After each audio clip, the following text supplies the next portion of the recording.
In this video, we're going to go ahead and put the head on this 35 Chevy pickup. It's got a straight six 207, I think is what it is. So last video, I got all the valves replaced, valve springs, valve guides. This video, I'm going to show you getting it ready to get put on and installing it, how I'm planning on doing that. First thing I'm going to start with is the bolts. All right, I've got them all laid out here.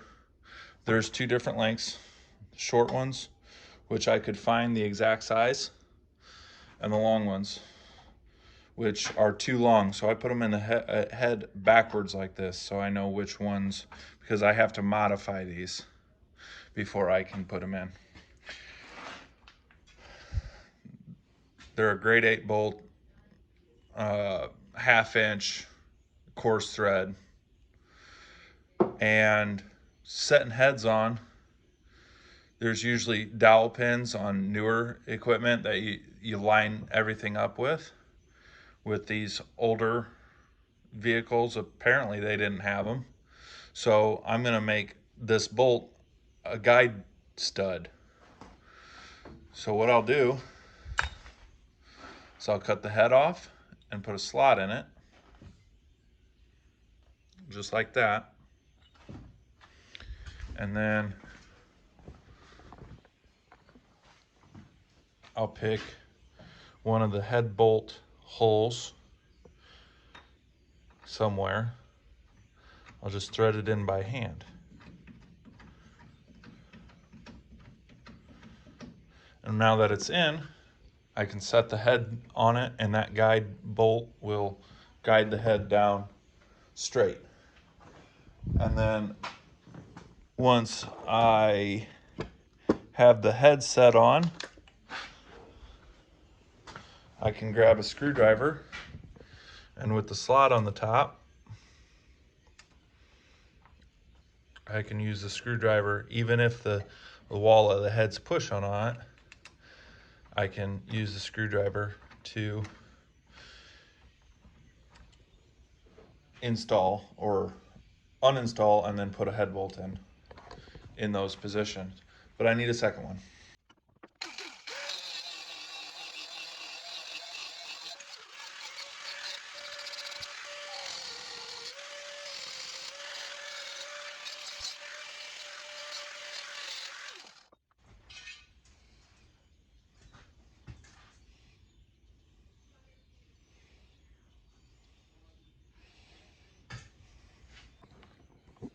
And now the second one, with the one here, the second one, it doesn't have to be in the very back, but further away, the better.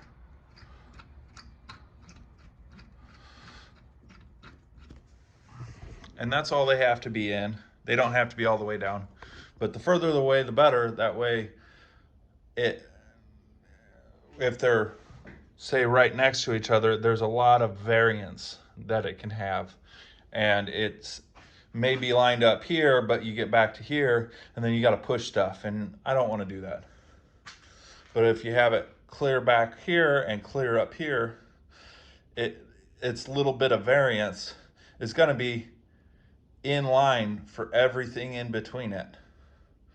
Now this one back here and this one back here might be a little off, but the chances are this is going to make it close enough where the new bolts drop right in.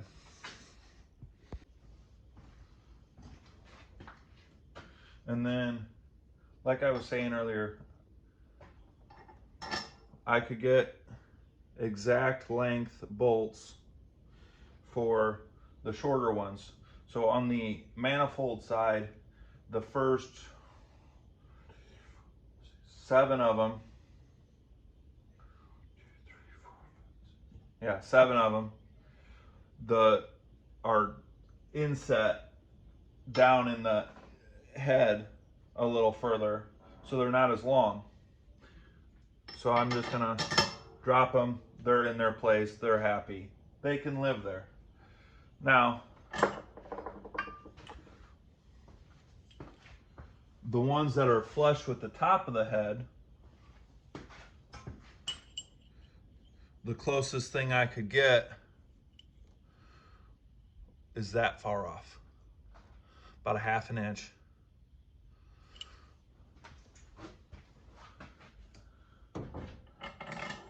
Or 13 mil.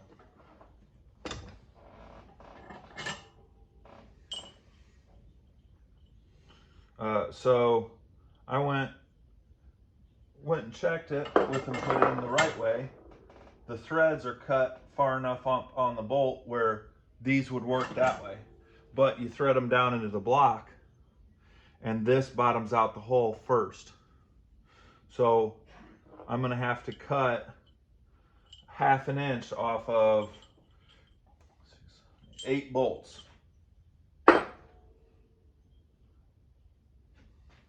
And then clean up the threads. So when you're cutting the threads off, the easiest thing to do is run a nut onto one of them, whatever you're cutting.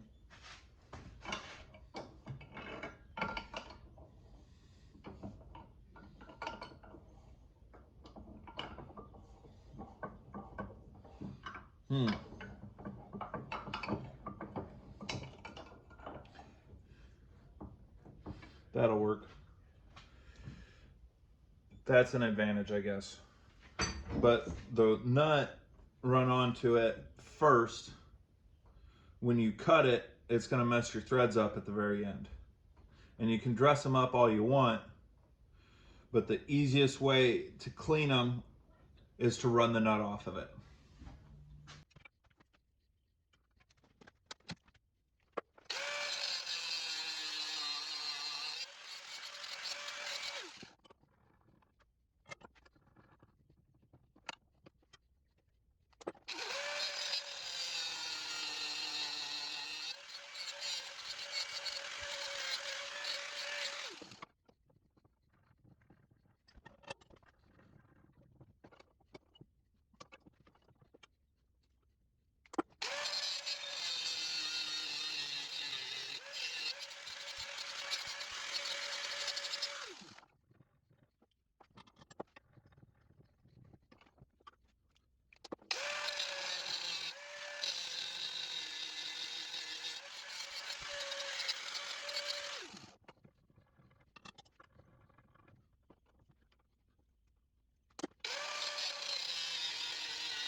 All right, I figure this is the last one I've got to do. I figured I'd explain this a little better. So what I'm doing is running the nut on all the way.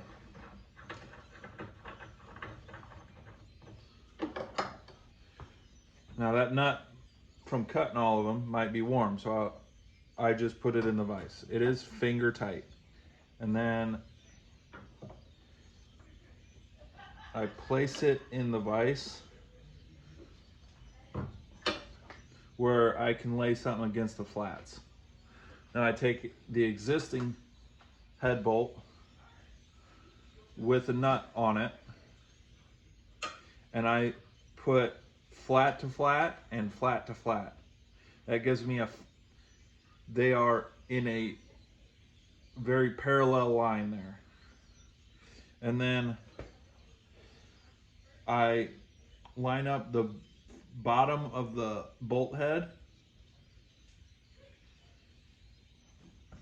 And since this isn't an exact measurement, I just eyeball it, see the closest thread to the bottom of the old head bolt, and I put a paint mark on it.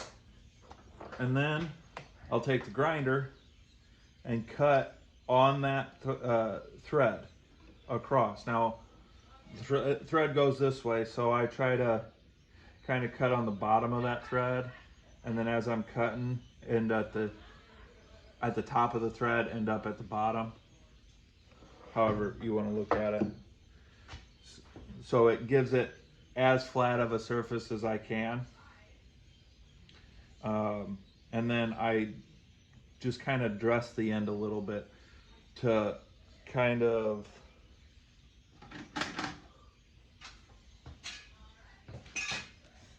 give the rounded of a normal bolt.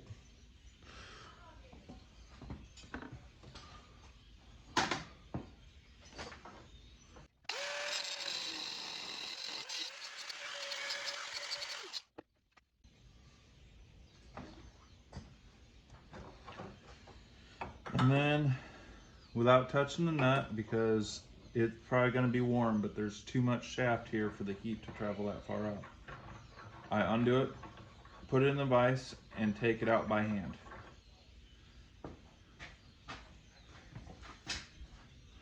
And you can see I kind of beveled the edge there just enough where it gives it more of the correct edge for a bolt. So I have no doubt that these bolts will not bottom out in the hole now, and there's plenty of threads where the threads aren't going to run out before the bolt gets tight. So that means all of the clamping force will be on the head just like it was originally. All right, got it all wiped down.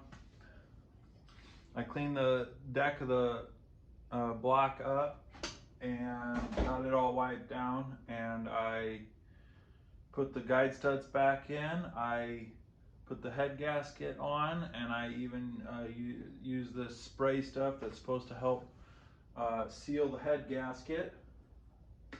So now let's put the head on.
You saw me put the head on there.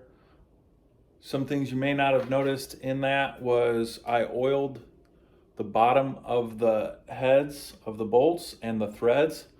It makes them turn easier while you're installing them, and it can change the torque specs on them. The research I did suggests that they wanted you to oil those bolts. So that's what I did. And then I used a ratchet, tightened them, snugged them down so they were all snug. And then I went back with the torque wrench at a lower torque than what it requires to get everything started, to snug it. And then I went back and took them to the torque that they are called for.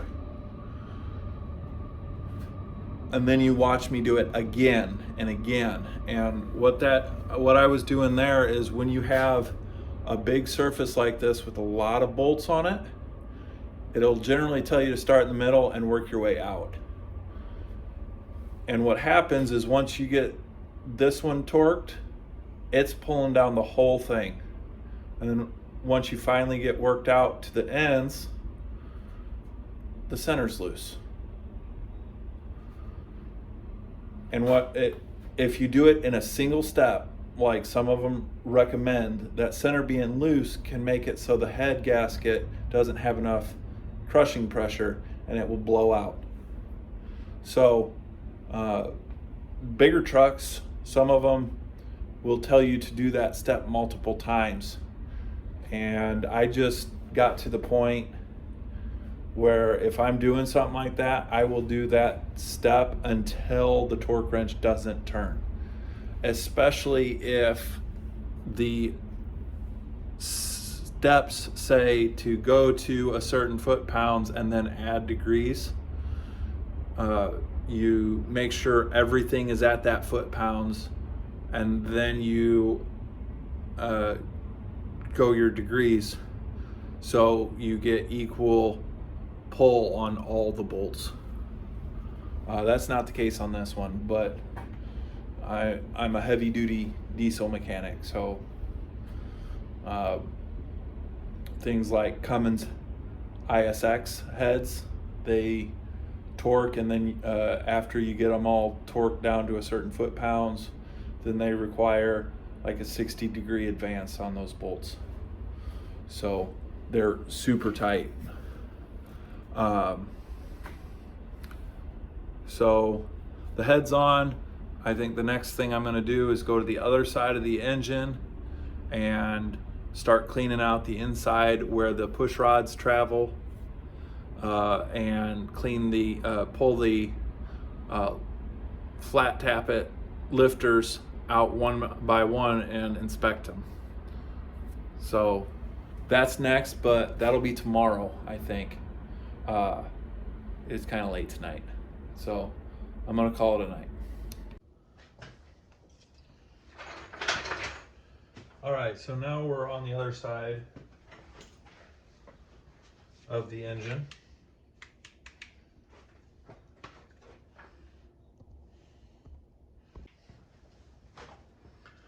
All right, now we're on the other side of the engine here.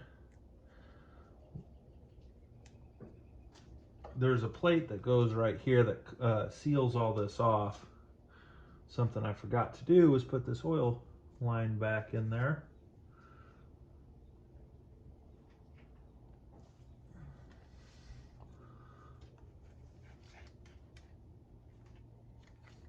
And that goes up to the rail, or the rocker shaft.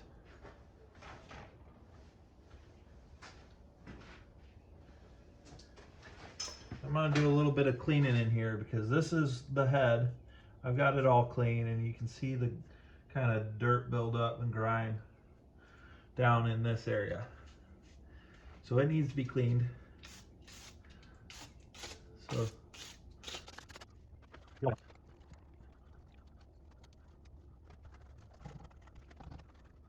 and something I was talking about earlier is these lifters. So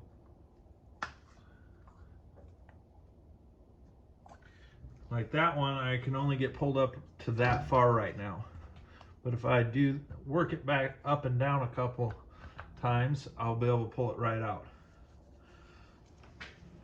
And I can do these one at a time.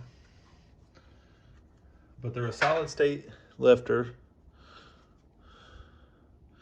So you can check out that area. You can see that it spins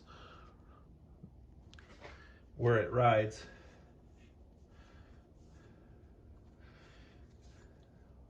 Wipe it all down, do a quick little inspection on it. And I'll go down the line and do it to all of them here, and while I'm cleaning. And if there's anything interesting I find, I'll show you guys. But right now, you can see where the hole in the side. So as the oil gets pumped up, it'll go through and bleed out where it needs to, and then it'll come down into this area and it'll spread across here, and that's what lubes the outside of these, and they fill up and they go through this hole, and then bleed down onto where it meets the camshaft.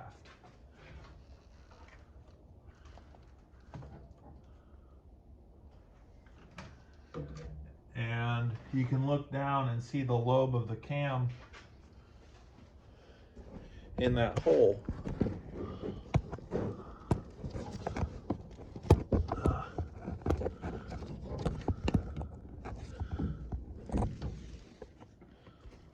Let's see.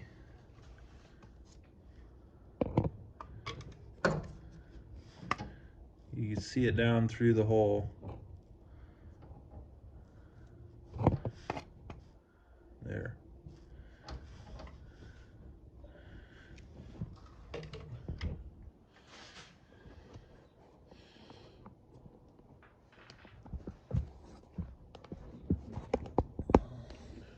So that cam has like a egg shape on one side, and then it's rounded on the bottom, and it moves half the speed of the crankshaft. And that egg shape comes around and picks up on that, and then it comes back down. When it does that, that's when it pushes on the push rod and rocker, and then opens and closes the valve. That's how that works.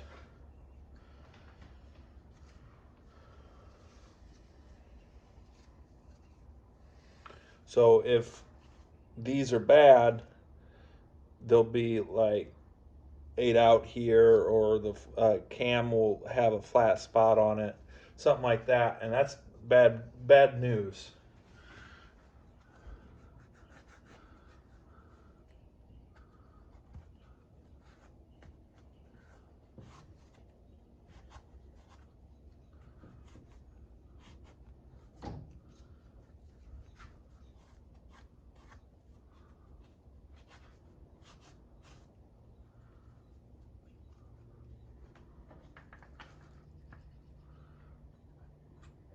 But now that I've gotten that one out, it'll come right out. And what that's caused by is the oil sediment. The sediment and the oil kind of build up over time. And as I pull on it, it binds up down at the bottom. It builds up right here on these. It binds up. And then once you get it out, you've got it worked off there. Clean it up a little bit and it'll go right back together.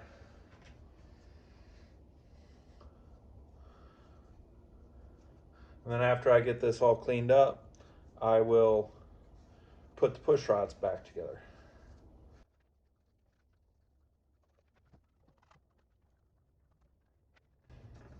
But this is going to be mostly done from here, so I'll just bring you back after I get it all cleaned up.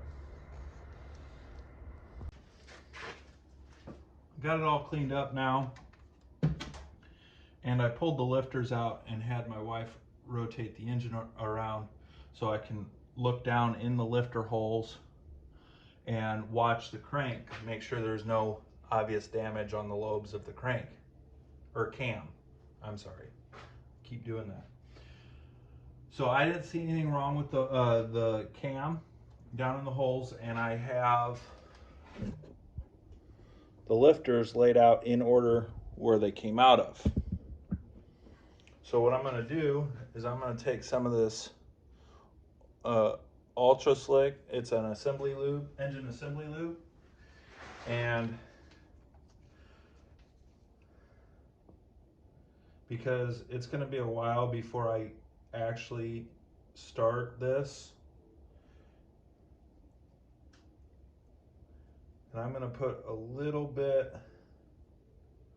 of this stuff on these because it won't hurt to be on there, but if it's not there, it might hurt something. So I'm just going to go down the line.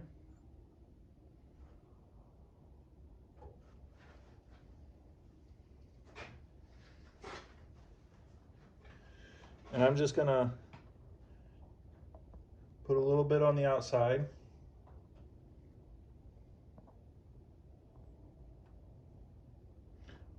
Put a squirt on the inside. And put a squirt on the bottom. You can see how thick and sticky it is. And then I'm just going to take my fingers and move it around on the outside.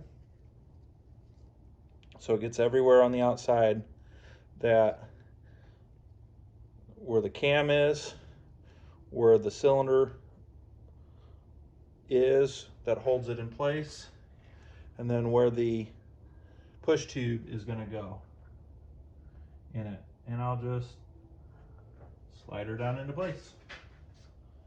And I'll do that until they're all in.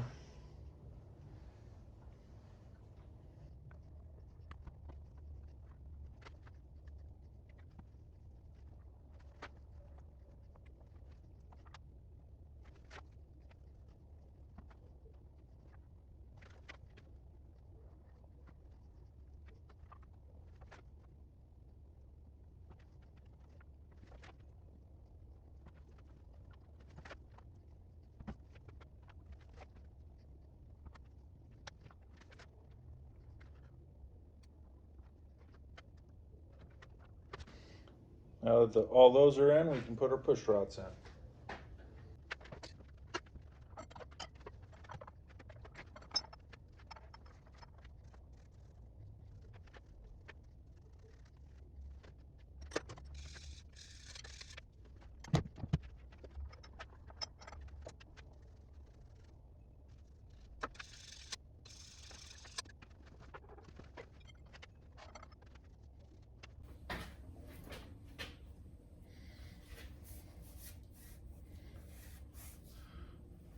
So I take them out one at a time. I'm wiping them down, getting all the old buildup and inspecting them.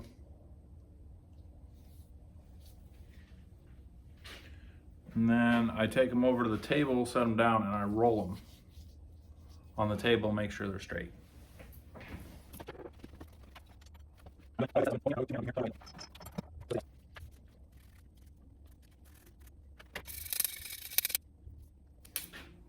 Doing that just with a simple scraper that's got a curve in it, and it gets that baked on oil off better than the rag was doing.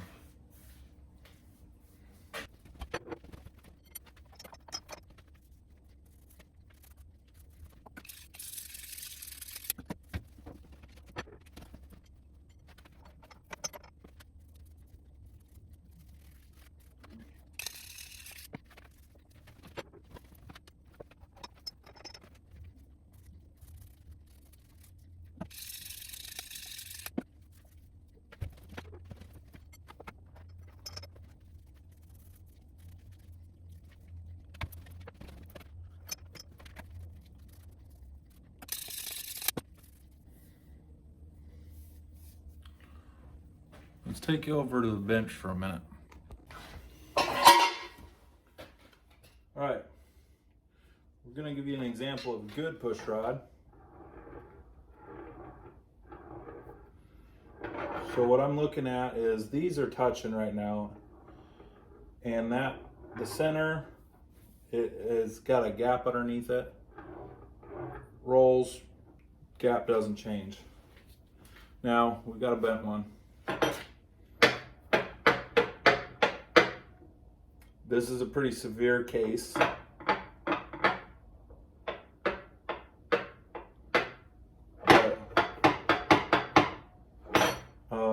Obviously bent, bad push rod. So I'm going to get the rest of them in, and I'll come back and show you what I have to do with this one. All right, I got the rest of them in where they're supposed to be other than the bent one. I apparently forgot to press play, so let's take you over to the bench, or I'll show you real quick without trying to die.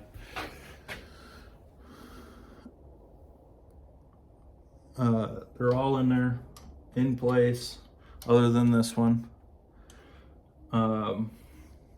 because it's the bent one.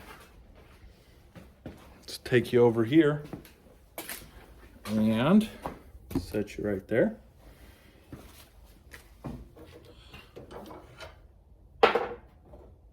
So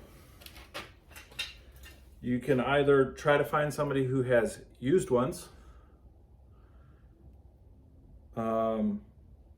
which isn't very easy, or you can get on a waiting list that my wife did enough digging for new ones built by I don't know who. So from what I can tell, it's got one good bend here, and it might have a small bend here. I'm going to be honest with you, this is a solid tube. There's no pass through. This doesn't flow oil in it. This is just solid. I don't know that this is going to work, but I want to try it because the other options aren't good. So, and what I'm thinking is it needs to be a cold bend because they're heat treated. It's a heat treated metal. That's already better.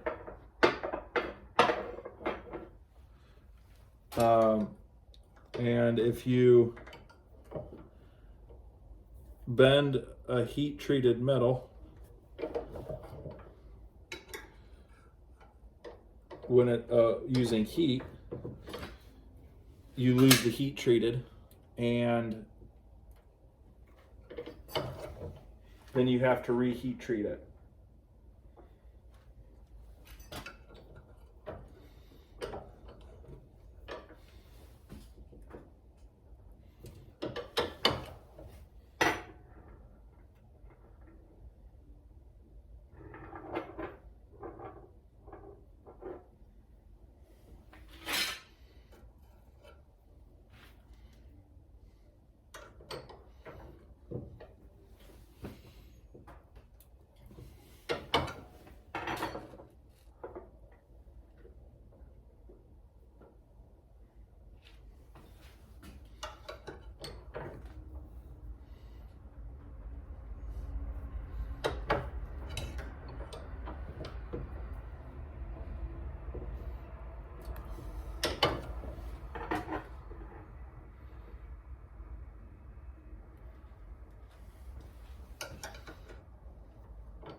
This is a good example of a bent push rod or push tube that doesn't have a big bend in it. So let me show you this real quick.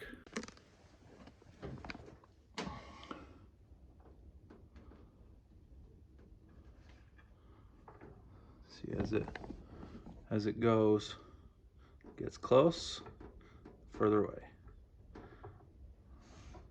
So I need to bend it here, and I need to bend that side that way.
All right, that's really close. I'm really happy with it. The only time I really see the center fluctuate is when there's that little casting nub that comes up and hits the table.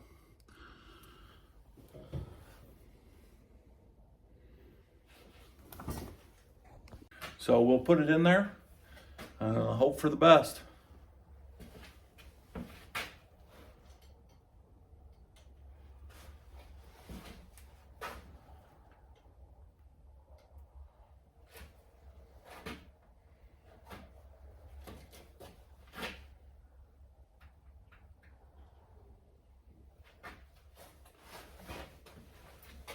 I think that's all I'm gonna do for this video. Oh boy, I about knocked you over.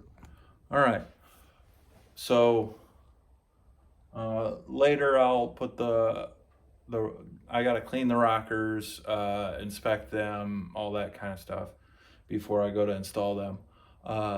So that probably is gonna be the next video. And then the cover plate on the side of the engine, the inspection cover plate, needs to go on. So there you have it. Head is on. Lifters are inspected. Cam is inspected. Push rods are in. That's what I've got for you. So please like, subscribe, leave a comment, and thanks for watching. Bye.